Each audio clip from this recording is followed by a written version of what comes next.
En 1916, con la derrota de las tropas villistas en diversas zonas del país, especialmente en el Bajío, se cerró la etapa de la llamada Guerra de Facciones. Venustiano Carranza, primer jefe del movimiento constitucionalista, convocó a un congreso para reformar la Constitución Liberal de 1857 y adecuarla al ritmo de los tiempos, respetando siempre su espíritu liberal. El decreto para la integración del nuevo Congreso Constituyente fue expedido el 15 de septiembre de 1916 y las elecciones de los diputados, no sin sobresaltos y protestas de por medio, el 22 de octubre de ese mismo año. Entre el 1 de diciembre de 1916 y el 30 de enero de 1917, se reunieron en la ciudad de Querétaro más de 200 delegados representantes de todos los sectores sociales, abogados, militares, ingenieros, médicos, periodistas, escritores y hasta un actor. Ellos redactaron la Constitución que hoy nos rige. Esta es la historia del artículo 4.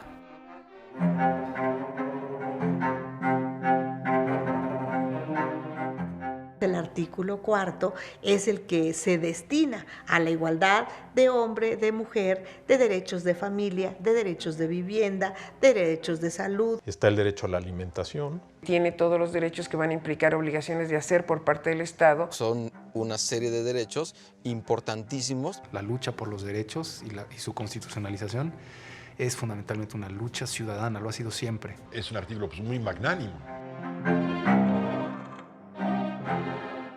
En 1917, el contenido del artículo 4 no era sobre derechos sociales, sino sobre el derecho a la libertad de trabajo. Cuando los constituyentes de Querétaro empiezan a discutir el proyecto de Carranza, el tema del artículo 4 de la Constitución, que prácticamente es el que nos dice que tratándose del derecho que tienen las personas para poder escoger una actividad laboral, esta podrán decidir la que ellos estimen siempre y cuando sea lícita.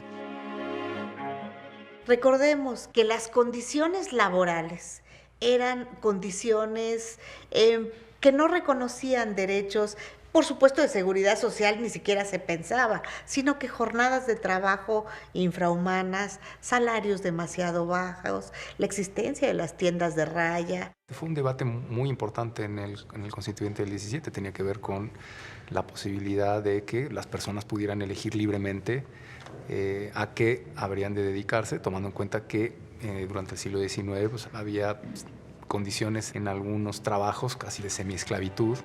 Los constituyentes que estuvieron en ejercicio fueron 219.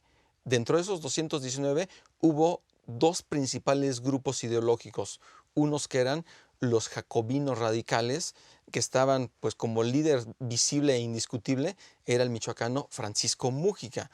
El otro grupo ideológico eran los renovadores, que eran los que defendían el proyecto de Carranza tal cual lo presentó.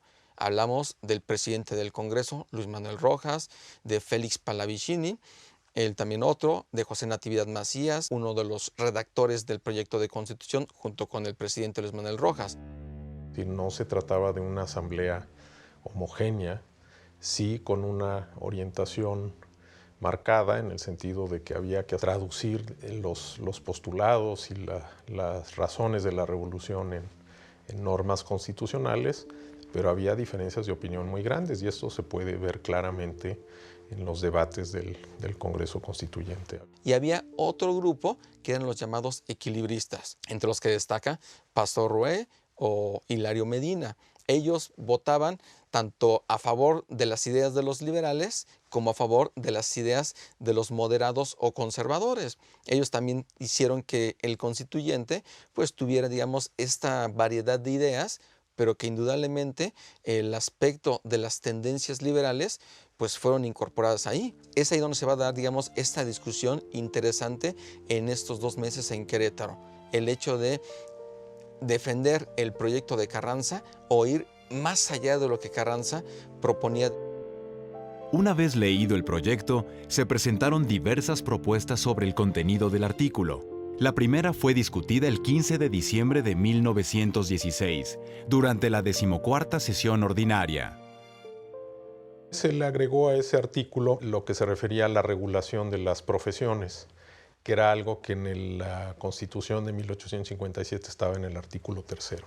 Entonces, en el proyecto de don Venustiano lo que se hizo fue dejar el artículo 3 nada más al tema de la educación y la parte que se refería a que los estados legislarían para señalar qué profesiones requerían un título, eso se puso como segundo párrafo del artículo 4. En la propuesta se declaraban ilícitos el comercio de bebidas embriagantes y la explotación de casas de juego. Para que se combatan uniformemente en la República los vicios de la embriaguez y el juego, cuyos perniciosos efectos trascienden de la sociedad existente a las futuras, no se oculta a la Comisión que en la práctica se tropezará con dificultades muy grandes para hacer efectiva la prohibición de la venta de bebidas embriagantes, pero no creemos que estas dificultades lleguen a los límites de la imposibilidad. Bueno, hubo un debate, y creo que son a veces debates cíclicos, ¿no? De prohibir totalmente el juego, las apuestas y el alcohol. Y claro, pues quienes no estaban de acuerdo en esa propuesta señalaron pues la incongruencia de que pues no se iba a poder utilizar el alcohol pues para cosas que son benéficas y que no eran meramente, ¿no? Porque se proponía prohibir la producción de alcohol.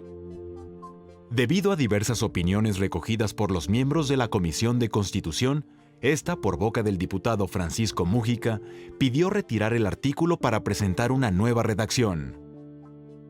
Tras una serie de intervenciones del diputado Luis Manuel Rojas el 18 de diciembre de 1916, la comisión presentó su nueva propuesta. La discusión en torno al artículo 4 la inició el diputado Federico Ibarra, quien propuso añadir un anexo en donde se prohibiera la elaboración y el consumo de pulque, la importación y elaboración de alcohol para bebidas y la elaboración de alcohol de cereales. Imagínense, eso hubiera sido la historia de nuestros vecinos del norte, pero algunos años antes. El diputado Ibarra también propuso prohibir las corridas de toros, las peleas de gallos, toda clase de juegos de azar y las casas de lenocinio en comunidad. Uno de sus argumentos señalaba que el gusto por la bebida y el juego había sido impulsado por los políticos porfiristas, quienes, como pensaban perpetuarse en el poder, les convenía que el pueblo se mantuviera embrutecido. Por su parte, el diputado Manuel Herrera indicó que las restricciones propuestas deberían de ser consideradas en el reglamento de policía de los gobiernos estatales, pero no en la Constitución. El diputado Paulino Machorro propuso un añadido donde se estableciera, ante la inmoralidad que campeaba en muchas de las llamadas profesiones liberales, que la ley reglamentase el ejercicio de las profesiones. La autoridad judicial podía imponer restricciones o las autoridades gubernativas, cuando se dice el artículo, se atacaran los derechos de la sociedad. Ambas propuestas fueron desechadas por la comisión debido a los argumentos del diputado Enrique Colunga, quien señaló que era imposible prohibir las bebidas alcohólicas si antes no se establecía una clasificación de las mismas. El diputado Manuel Cepeda Medrano apoyó la postura de la comisión y puso como ejemplo de bebidas imposibles de clasificar al tezuino, al colonche y al tepache, y preguntó: ¿cómo es posible, señores, que vayamos a poner en nuestra Constitución, para caer en el ridículo, que se prohíba la venta de bebidas embriagantes cuando al día siguiente no solo los diputados, sino la mayor parte del pueblo se embriagará tomando bebidas embriagantes? Tras estos dos discursos, la discusión prácticamente cesó y el artículo fue aprobado tal y como había sido presentado por la Comisión de Puntos Constitucionales por 145 votos a favor y 7 en contra.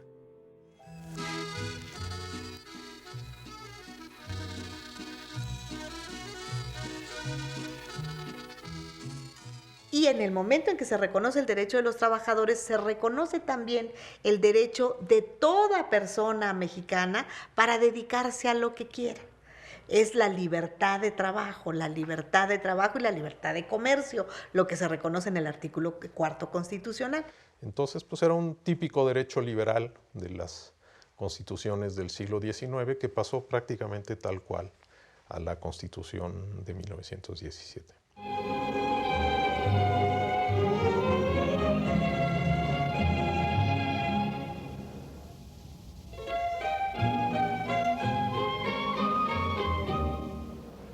Seguimos teniendo el mismo instrumento jurídico que nos dieron los constituyentes hace 100 años. Seguimos teniendo 136 artículos. Al paso de estos 100 años se han ido reorganizando, reordenando algunos de sus artículos para ir incorporando una serie de derechos. Me refiero al artículo 4 de la Constitución, que hasta 1974 había permanecido con la redacción original desde 1917. Pero ante la tendencia que era importante establecer un artículo en donde se incorporara el derecho del hombre y de la mujer ante la ley, pero ¿cómo incorporarlo y en dónde? Pues se tuvo que buscar cuál era el mejor espacio. El artículo 4 que se reforma en 1974 ya no tiene nada que ver con lo que era el artículo 4 de 1917. Lo que pasó es que la libertad de trabajo cambió de lugar para darle espacio a los nuevos derechos, pero no es relevante que allá haya estado el derecho al trabajo. Cuando se hacen reformas constitucionales, se busca que si va a haber adiciones, se han mantenido los 336 artículos, entonces se busca un nuevo espacio. Entonces cambió de lugar, pero eso no es relevante. Lo relevante son las adiciones al artículo 4, porque la primera pues, fue la de la igualdad del hombre y la mujer. En 1952, la Asamblea General de la Organización de las Naciones Unidas aprobó la Convención sobre los Derechos Políticos de la Mujer, obligatoria para todos los países firmantes, entre los que se encontraba México. Es difícil determinar con precisión cuáles son las causas que generan que una determinada lucha, un determinado interés, una necesidad, en este caso la igualdad entre varones y mujeres, quede consagrado en una constitución. Son muchos elementos los que pueden estar en juego, factores políticos, históricos, internacionales. Yo creo que en este caso, en el caso de la primera reforma, artículo 4 en 1974, deberíamos de mirar el importante movimiento de la lucha que emprendieron las mujeres por sus derechos fundamentales, sobre todo por el tema del derecho al voto.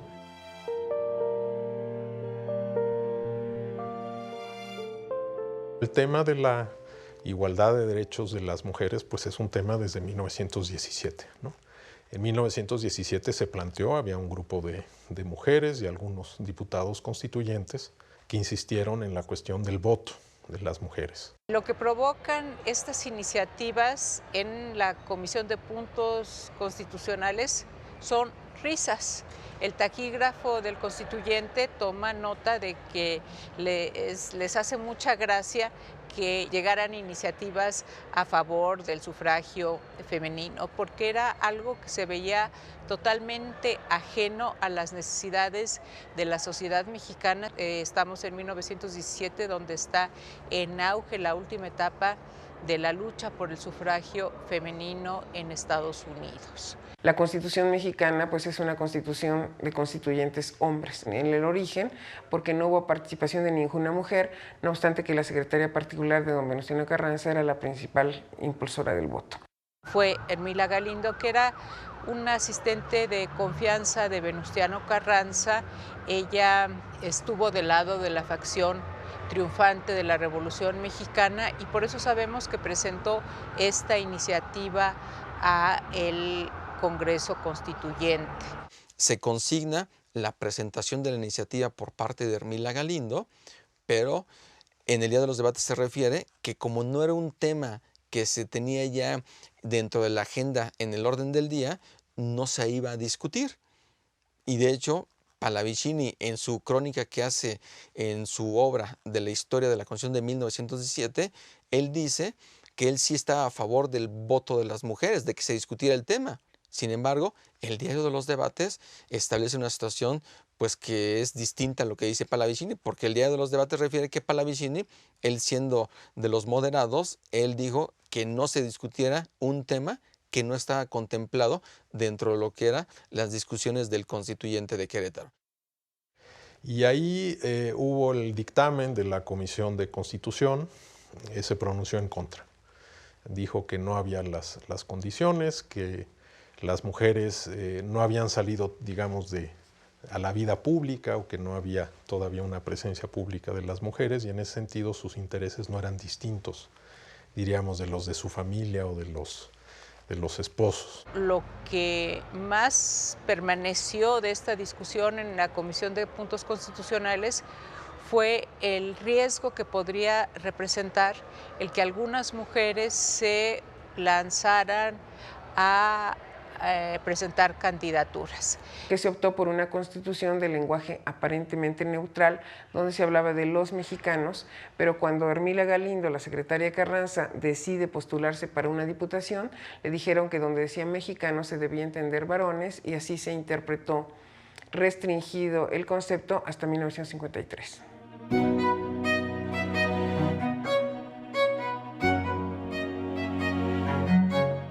Por iniciativa del presidente Adolfo Ruiz Cortines, el 17 de octubre de 1953, se incorpora en la Constitución el tema de que las mujeres ya van a gozar de los derechos de ser ciudadanas y por lo tanto van a poder participar como emisoras del voto activo y poder ser también titulares del voto pasivo, es decir, poder votar por quien ellas estimen y también poder ocupar un cargo de elección popular.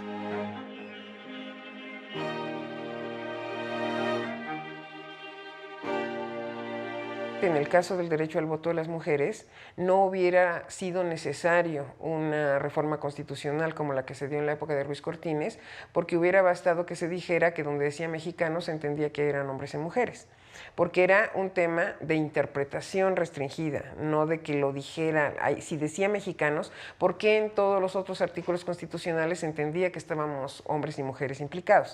En la cultura, la política, en varios campos de la vida social, las mujeres se abren paso frente al tradicionalismo. Tomando en cuenta todos esos esfuerzos de articulación y organización de la lucha por las mujeres, pasando, insisto, por el derecho al voto algunos años antes, llega en un momento dado a cristalizarse en este artículo 4 como un principio fundamental, que es el principio de la igualdad entre varón y mujer. El artículo 4 constitucional establece a partir de diciembre de 1974 que los hombres y las mujeres son iguales ante la ley, y lo dice de manera explícita. No es que la igualdad entre hombres y mujeres fuera una evolución del artículo. Realmente lo que se hizo fue una cosa muy práctica, que fue mover todo ese texto y pasarlo al artículo 5 con la idea de que hubiera espacio para poner algo nuevo en la Constitución. Entonces realmente hay un corte, y esto es algo que se ha hecho en muchas ocasiones, ¿no? A veces para introducir cosas nuevas en la Constitución pues hay que mover los textos, hay que cambiarlos de lugar y hacer espacio para que puedan introducirse cosas nuevas, ¿no? Entonces, en realidad, el artículo 4 que tenemos actualmente es una cosa nueva.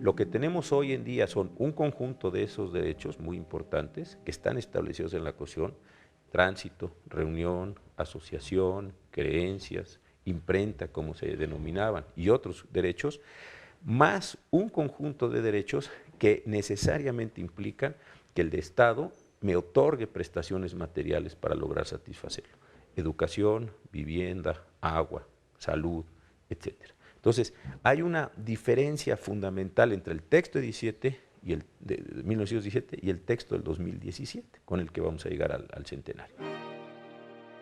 Hasta 1974 empieza esta posibilidad de los derechos, y cada uno ha ido teniendo diferentes razones. El artículo 4 ha sido reformado en 15 ocasiones, comenzando por el tema de la igualdad entre varones y mujeres. Cuando viene el reconocimiento de igualdad entre hombres y mujeres, después de que México se compromete a ser la sede de la Conferencia Internacional de la Mujer en 1975, le precede precisamente la reforma constitucional del artículo 4.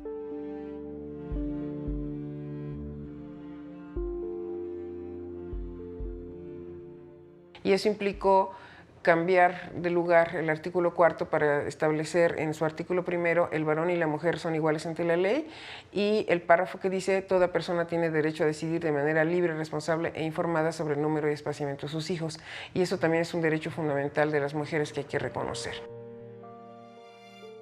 También entra en estas consideraciones la política demográfica. Y aquí hay que recordar que hasta principios de los años 70, la política del gobierno de México había sido más bien en favor del crecimiento poblacional. En 1930 había 16 millones de habitantes, en 1940 había 20, entonces pues se podía decir todavía, como se dijo hasta los años 70, ¿no? Que era gobernar es poblar. Hasta que se dio la ley de población justamente en esta coyuntura. Desde la época de Echeverría, que fue cuando se hizo la inclusión del artículo, existe el Consejo Nacional de Población con todas las políticas públicas relacionadas con la materia y que además se complementan. Posteriormente se sumaron artículos relativos al tema de la niñez, de los derechos de la niñez, de la alimentación de la niñez. La Declaración de Derechos del Niño fue hecha por la Organización de Naciones Unidas en 1959. 20 años después se nombró a 1979 como el Año Mundial de la Infancia, y fue en ese contexto que se dio la reforma de 1980. México fue de los primeros países que ratificó la Convención Internacional sobre los Derechos del Niño, que es de 1989, y eso pues de alguna manera ha influido en tratar de ir perfeccionando el régimen, ¿no? En el caso de los niños no hubo reglamentación específica, aunque sí políticas públicas e instituciones de defensa de los menores, desde el IMAN, desde el INPI y DIF, ya con ese nombre desde la época de López Portillo.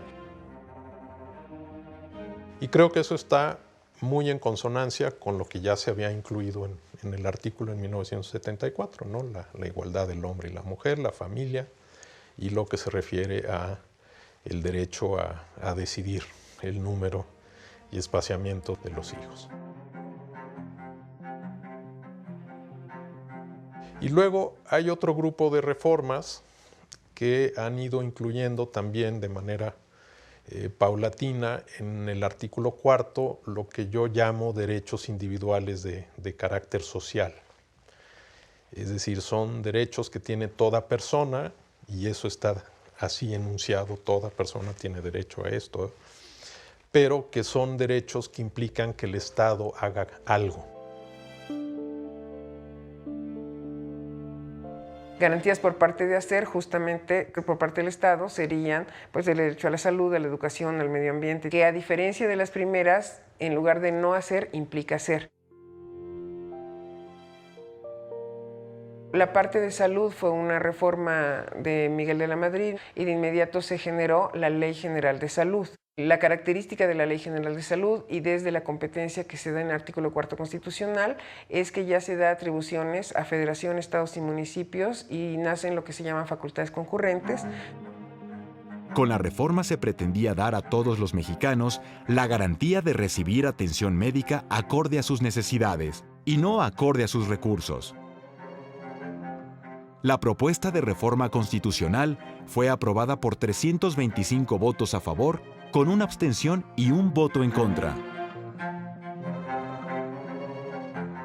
En 1983 se reforma el artículo 4 de la Constitución para establecer que toda familia tiene derecho a una vivienda digna y decorosa.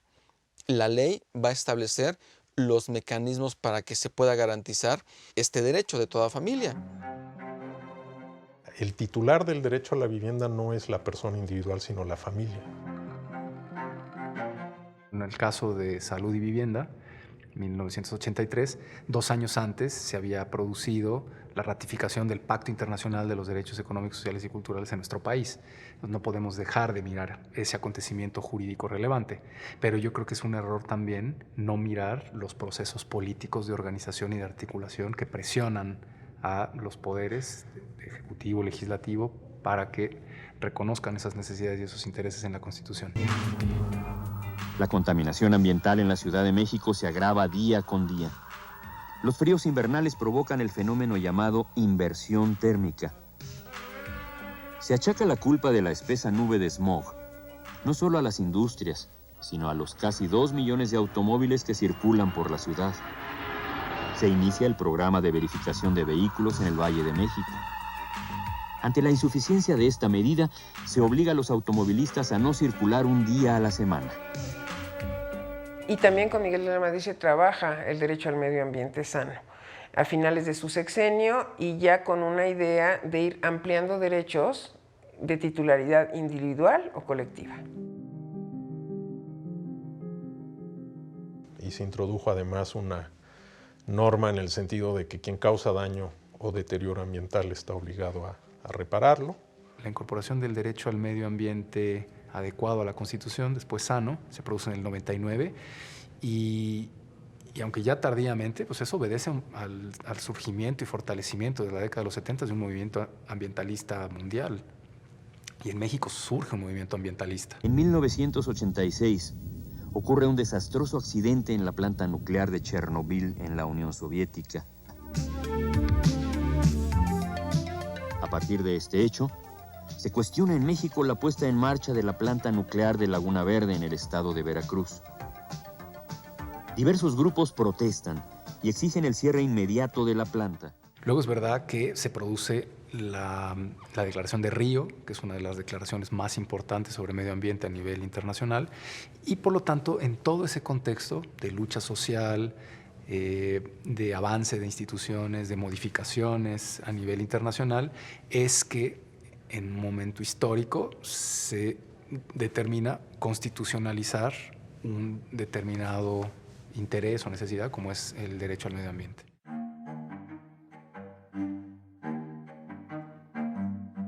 Bajo la presidencia de Felipe Calderón, se adicionó un párrafo donde se establece el derecho al acceso a la cultura y al disfrute de los bienes y servicios que el Estado presta en este rubro.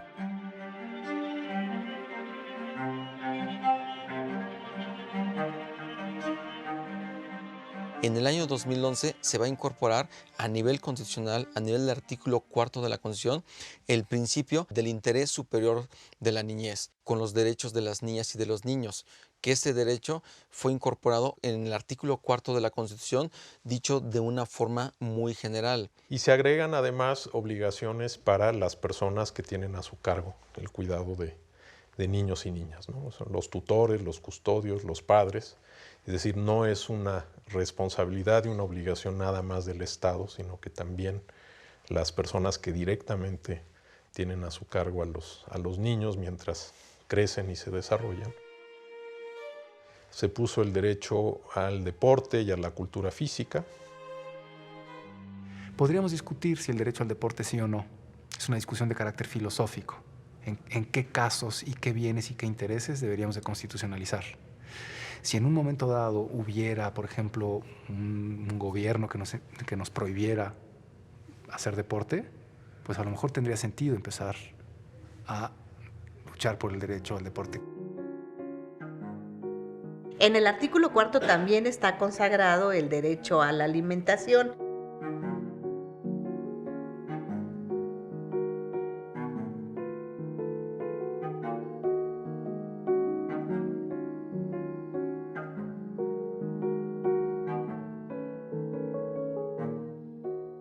El derecho humano al agua se viene discutiendo ya desde finales de la década de los 70s. Mar de la Plata es un primer instrumento internacional en donde se posiciona el tema. Y a partir de esa fecha, en distintos instrumentos internacionales se fue consagrando el derecho humano al agua. Y en febrero de 2012, también como producto de una muy intensa movilización ocurrida en el país, el poder constituyente permanente, o como se le quiera llamar, el poder de reforma de la Constitución, incorporó en el párrafo 6 del artículo 4 el derecho humano al agua.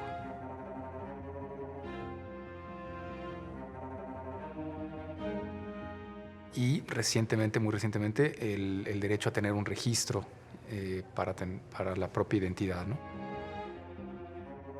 Básicamente es el tema del reconocimiento de las personas, de sus derechos, pues a través de registros públicos y fundamentalmente a través del acta de nacimiento, del registro civil. La idea del artículo 4 en su última reforma fue precisamente que este registro público y la expedición de la primera acta de nacimiento sean gratuitas.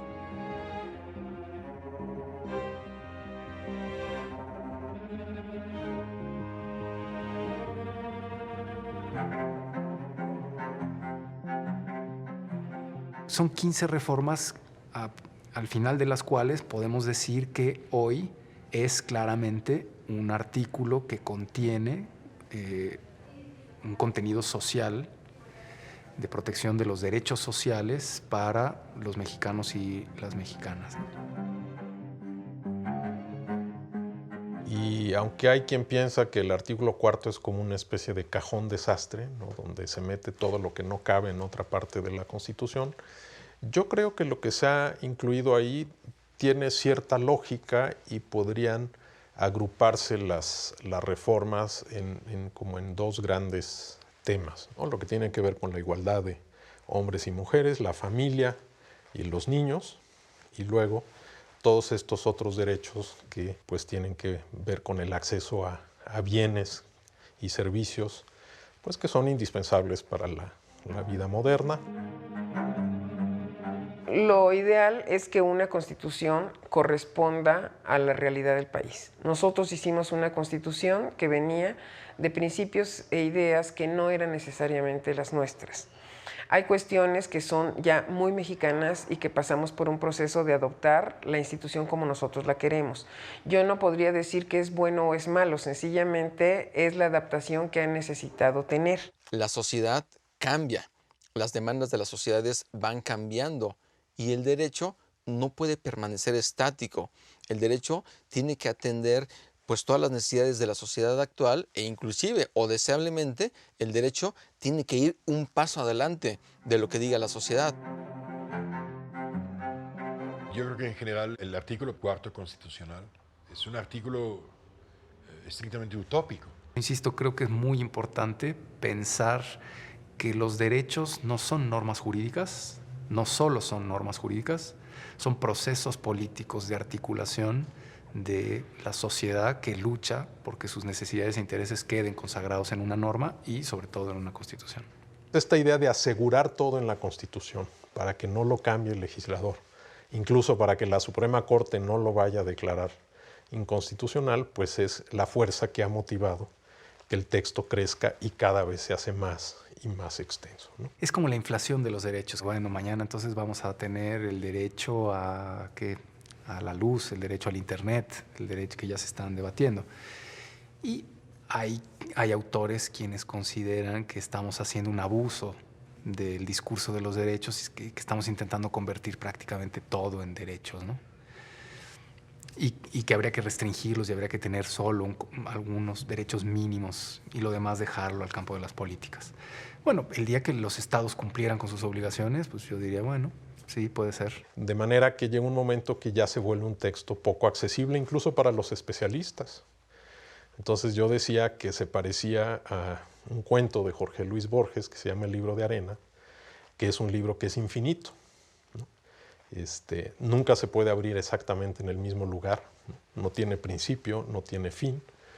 Y el que narra el cuento, al principio eso le parece maravilloso, pero después se empieza a dar cuenta que eso es casi una pesadilla, ¿no? A mí me parece importante tener el derecho al agua, tener el derecho a la salud, tener el derecho a la vivienda. Aquellas necesidades e intereses que sean consideradas fundamentales para la vida de las personas y de las comunidades, me parece bien que estén consagrados en la Constitución.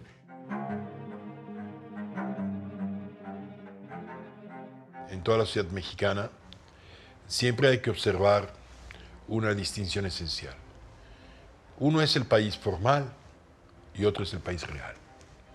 Uno es el país que está en la Constitución y otro es la forma específica en cómo funciona.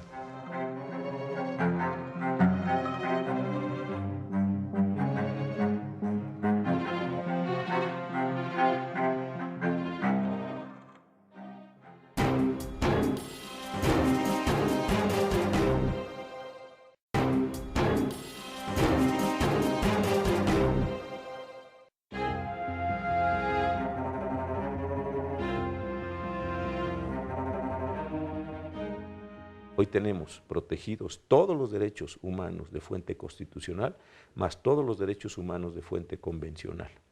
Y esto me parece que está llevando a cabo un proceso muy grande, muy importante de transformación jurídica, aunque no lo alcanzamos a ver todavía. Este tipo de derechos en el que es complejo oponerlos al Estado para que sean cumplidos, se les llamaba normas programáticas. ¿Por qué normas programáticas? Porque se decía, bueno, el que todos los mexicanos aspiremos a una vivienda digna y decorosa es una carta de buenas intenciones. ¿Qué es digno y qué es decoroso? No es solo tener un techo y 4 paredes. También significa la posibilidad de que yo tenga cercanía a mi trabajo y cercanía a mi escuela, alcanza hasta eso, ¿no? Por lo tanto, esa política de Fox de comprar reservas territoriales fuera de las ciudades para mandar construir polígonos habitacionales de 15,000 viviendas en Iztapaluca para que la gente luego haga 3 horas de viaje a su trabajo y 3 horas de regreso, eso viola el derecho a la vivienda. Y si no la tengo, ¿el Estado me la va a propiciar? Pues no es esa la idea de la Constitución ni del constituyente. ¿Cómo entendieron este tipo de derechos? En el realizar programas, en el realizar políticas públicas para poder lograr que todos los mexicanos podamos aspirar a hacer efectivo este derecho. Por ejemplo, la creación del Infonavit. La creación del Infonavit de alguna manera obedece a este tipo de programas. Que si claro, todas las familias exigen vivienda en las mismas condiciones, pues no habría presupuesto público que alcanzara. La Suprema Corte de Justicia de la Nación ha encarado controversias relacionadas con los derechos plasmados en el artículo 4, como lo es el derecho al agua. En el caso del agua habría que recorrer la experiencia de las poblaciones. Sí, efectivamente, pues hay zonas del país que tienen bastante agua, ¿no? Pensemos, por ejemplo, en Chiapas, y zonas del país, sobre todo en el norte, que son áridas o semiáridas y donde el acceso al agua es muy difícil. Y sabemos que hay municipios que lamentablemente viven en condiciones de extrema pobreza. Es donde uno se pregunta, bueno, ¿y en dónde se puede garantizar para esas comunidades el suministro de agua potable? Se han emitido diversas resoluciones jurídicas que han puesto el acento sobre el derecho al acceso, disposición y saneamiento del agua. Si hoy te ponen el derecho al agua, debe ser exigible. Y si le ponen todos los calificativos de cómo debe ser el agua, en esas condiciones debe ser exigible. El agua ha sido el centro de los más graves conflictos en México, simplemente porque es escasa, no es un país con muchos ríos. En la década de los 70, cada mexicano o mexicana tenía 17,000 metros cúbicos al año. Hoy tenemos 4,000 metros cúbicos al año, cada persona. Entonces, ese grave desabasto que tiene que ver con sobreexplotación de nuestras fuentes, con la contaminación de las mismas, ha ido generando procesos de lucha y de resistencia en los pueblos, en las comunidades, en los barrios, sobre todo en los barrios populares, que es a donde no llega el agua. El 72% de las viviendas indígenas no tienen acceso al agua, a pesar de que viven en las cabeceras de cuenca más importantes del país. No ha llegado el momento en donde en una de las zonas más pluviales del mundo, que es este valle, podamos recoger esa agua, por ejemplo. No ha llegado el momento, ¿no? Sí, es una ciudad en la que llueve y yo creo que es una ciudad que con lo que llueve podría tener agua suficiente para abastecernos a todos y todas. El problema es que muchas veces los derechos no solo requieren de garantías de carácter jurídico, sino que se requiere de infraestructura, como construcción de hospitales, como construcción de escuelas, como creación de todo un sistema de infraestructura para el agua potable. Podría pensarse que los derechos son herramientas de legitimidad y entonces que el gobierno, dicho vulgarmente, se para el cuello diciendo que ya constitucionalizó el derecho y luego en una ley secundaria que lo reglamenta intenta maniobrar para que no se le dé agua a todas las personas, que es justamente lo que se intentó hace poco. La ley Korenfeld lo que hacía era recortar la noción de derecho humano al agua, señalando que el derecho solo lo iban a tener los asentamientos humanos regulares, contraviniendo el derecho internacional, etcétera, ¿no? Dado que en la Ciudad de México se encuentran los poderes federales, pues sabemos que hay muchísimos servicios, muchísimas posibilidades para poder acceder a cultura, a eventos al aire libre, a carreras en bicicleta, pero todos tienen como fin poder garantizar ejercicios de los derechos a quienes vivimos en la zona metropolitana. Pero la Constitución pues no está hecha para que solamente nosotros, ese sector que vivimos alrededor de los poderes federales, puedan hacer uso de estos derechos. Sí es más complicado en una zona marginada tratar de incorporar a la vida jurídica nacional a todas las comunidades, pero al final de cuentas la idea es que el Poder Judicial está para todos los mexicanos. Más allá de garantizar el derecho en la Constitución, lo que tiene que hacer el Estado pues, es hacer las políticas y dedicarle los recursos para mejorar en todo el país, en las condiciones que se pueda, el acceso al agua, ¿no? Y una cosa muy importante que hay que hacer pues, es la conservación. En este instituto, junto con organizaciones no gubernamentales y algunos abogados, antes de que se produjera la reforma de febrero de 2012, iniciamos un amparo para proteger a mujeres en Morelos, en el pueblo de Alpuyeca, municipio de Xochitepec, mujeres que tenían que caminar hasta 1 kilómetro para llegar a un río de agua contaminada con unas cubetas, ¿no? Situación de mucha insalubridad, enfermedades, etc. Entonces, esas mujeres se organizaron, solicitaron apoyo de estos actores y logramos el primer amparo en el país sobre el derecho humano al agua, antes de la reforma constitucional.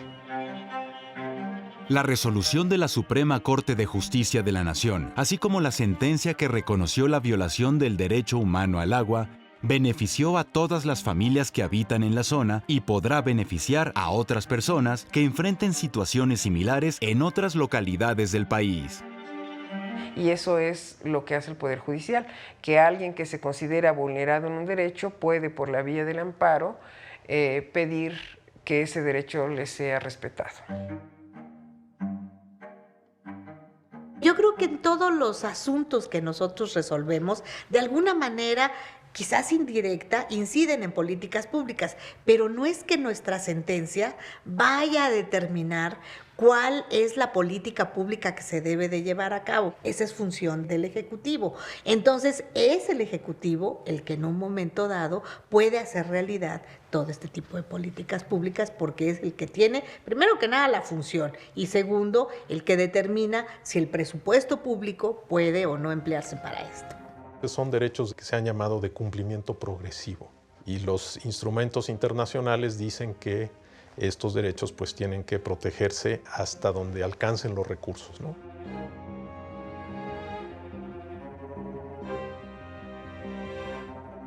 Entre los derechos cuyo cumplimiento ha sido progresivo se encuentra la igualdad de género.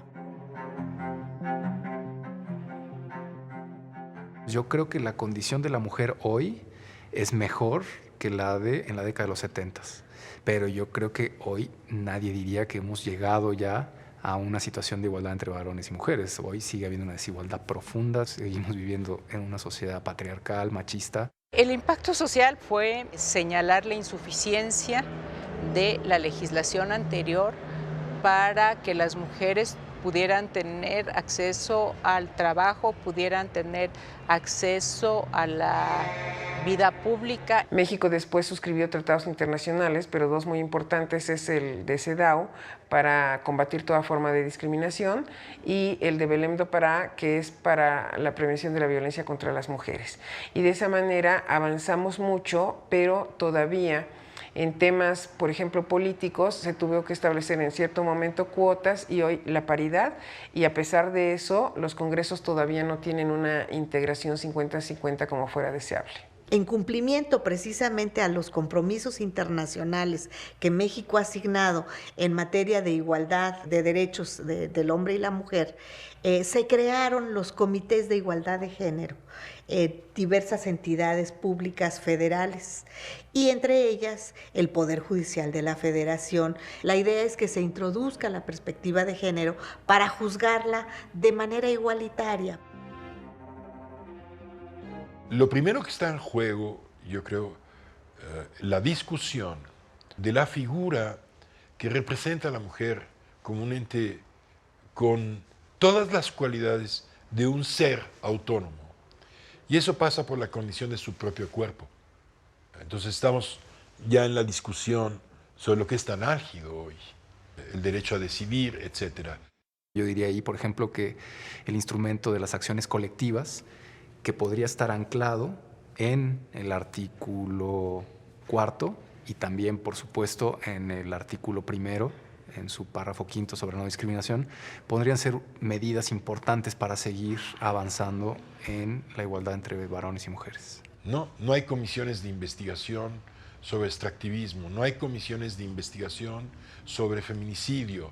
Todas esas comisiones en la Cámara de Diputados están desaparecidas. Todavía hacen falta acciones afirmativas porque no es que la voluntad de las mujeres no pueda llegar a la participación que quieren, sino que todos los obstáculos ancestrales, pero sobre todo las labores de cuidado y las que se le han asignado como si fuera una cuestión de biología, el extenderse a cuidado de niños, a cuidado de ancianos, a la responsabilidad de la casa, tiene que ir combinada ahora con derechos de las mujeres en el espacio público y obligaciones de los hombres en el espacio privado, algo que se ha llamado como las nuevas masculinidades.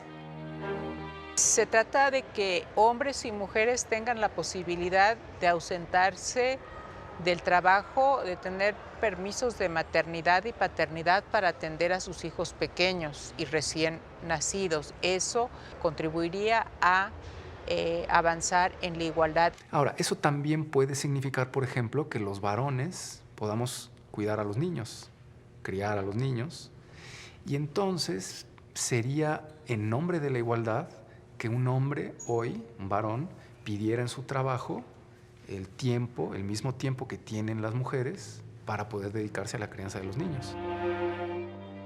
Acabamos de dictar una resolución en la que un papá solicitó que su hijo entrara a la guardería del Seguro Social y se lo negaron porque la ley del Seguro Social determina que este servicio solamente es para las madres trabajadoras y que los papás solamente pueden hacer uso de él cuando sean divorciados y tengan la patria potestad o viudos y no tengan otra pareja que se haga cargo de los niños. Entonces solamente en estos casos pueden acceder al servicio. Nosotros dijimos que el artículo era inconstitucional porque era discriminatorio, que le estaba de alguna manera también violentando un derecho laboral porque es una prestación a la que hombre y mujer tienen que tener acceso. Y desde luego que también se estaba violentando el interés superior del bebé, que de alguna manera tiene también derecho a un cuidado digno, ¿no? Claro, aquí el debate es qué es una familia, ¿no? Y en estos días vemos que hay ese debate, ¿no? Si hay una familia natural o hay muchas formas de familia. La Constitución no da ninguna definición y en ese sentido, pues, quienes dicen que cuando la Constitución habla de la familia, pues hay que reconocer y proteger las distintas formas como las personas crean grupos para vivir juntas, pues yo creo que eso se tiene que reconocer y se tiene que proteger. Sobre este tema, la propuesta de reforma del Ejecutivo Federal desató una discusión entre varios sectores sociales. En este acto habré de firmar una iniciativa de reforma al artículo 4 constitucional para incorporar con toda claridad el criterio de la Suprema Corte de Justicia de la Nación de reconocer como un derecho humano que las personas puedan contraer matrimonio sin discriminación alguna. En el momento que el presidente Enrique Peña Nieto presenta su iniciativa para reformar el artículo 4 de la Constitución y establecer que el matrimonio debe ser un derecho que gocen todas las personas sin discriminación alguna, el matrimonio igualitario, pues una serie de sectores conservadores del país empezaron a manifestarse en contra de esa iniciativa y de una forma inusitada la Iglesia Católica. En el debate que se ha producido recientemente yo no he escuchado ningún argumento de peso que me permita entender cuál es la razón fundada por la cual se debe dar un trato desigual a personas que quieren casarse. Por razones políticas. Creo que es como desagregar identidades y proponer que por ley constitucional no exista una discriminación en el matrimonio. El negar, diríamos, en las leyes la posibilidad de que una pareja del mismo sexo contraiga matrimonio, pues está prohibido por la Constitución, es una discriminación. El presidente manda la iniciativa y la iniciativa va a nivel federal, pero la competencia para determinar lo que se entiende por matrimonio no es una determinación del Congreso de la Unión, competencia del Congreso de la Unión, más bien es una competencia de los congresos locales. Hubo una época en la que el presidente de la República enviaba como iniciativa de reforma constitucional, pues se aprobaba sin grandes debates, y básicamente era el presidente de la República el que promovía la reforma constitucional. Pues eso cambió con la democratización, ¿no? Con la creciente pluralidad en el Congreso. Porque antes era tan sencillo cambiar la Constitución por la falta de una división real de poderes, que era preferible, en lugar de esperar la interpretación de la Corte, hacer un cambio constitucional de ajuste. Ahorita cada vez es más difícil pensar en reformas constitucionales que vayan sin ningún obstáculo. En la actualidad, cuando en algún estado no está esto reconocido, pues quien quiera contraer matrimonio tiene que ampararse primero, ¿no? Y lo que hubiera hecho esta reforma pues es ya generalizar todo eso a la República. Pero pues hemos visto que al menos en este momento no se va a aprobar esa reforma. Yo creo que lo más seguro es que ocurra más adelante, ¿no? Como ha ocurrido con muchas reformas, a veces no hay un momento favorable y a la vuelta de un tiempo hay otras condiciones y se puede aceptar.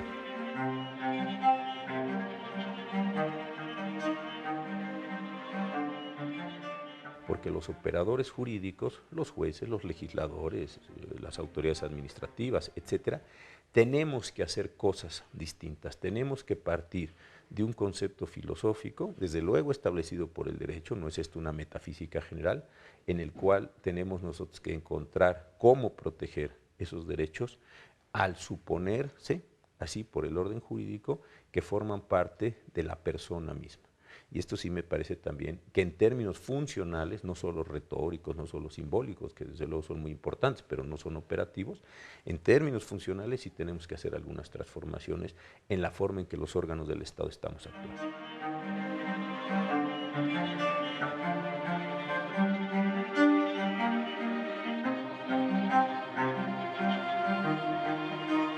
Los 219 diputados constituyentes que trabajaron durante 2 meses hace 100 años con el proyecto que presenta Venustiano Carranza, sus esfuerzos nunca han sido en vano, porque en todo momento se ha buscado que nuestra Constitución se actualice para generar mejores condiciones de atención a las demandas de la sociedad mexicana actual. Yo invito a pensar al derecho como un campo en disputa. No es que el derecho va avanzando evolutivamente y siempre para mejorar. El derecho es un espacio en el que movimientos, gobierno, partidos, ciudadanos van intentando colocar sus intereses. Y por eso digo que a veces se logran algunas cosas, a veces se pierden, todo el tiempo está cambiando y modificándose. El artículo 4 sí establece derechos que no son de fácil cumplimiento, debido precisamente a la manera de distribución geográfica de nuestro país, a las costumbres que existen en determinadas regiones de nuestro país.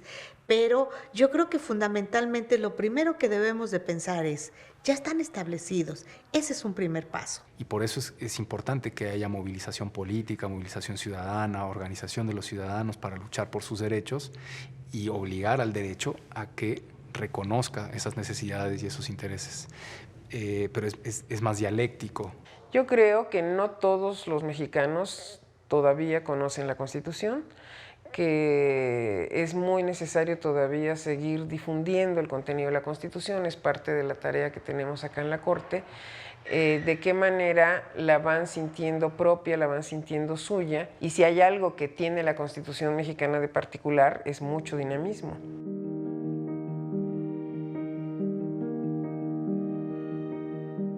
Y nunca podemos llegar incluso a una situación donde digamos que ya cumplimos con todos los derechos. Ningún país del mundo puede hacerlo, ¿no? Por eso es algo que es a largo plazo. Yo creo que los derechos son un horizonte, no son un punto de llegada, ¿no? Porque cada vez que nos movemos en esa dirección, el horizonte avanza y hay otros temas y hay otras cuestiones. En la medida que evoluciona nuestra sociedad y nuestro país. Y por supuesto que se irán incorporando cada vez más derechos que hagan posible que nuestra sociedad mexicana tenga acceso a una vida mejor.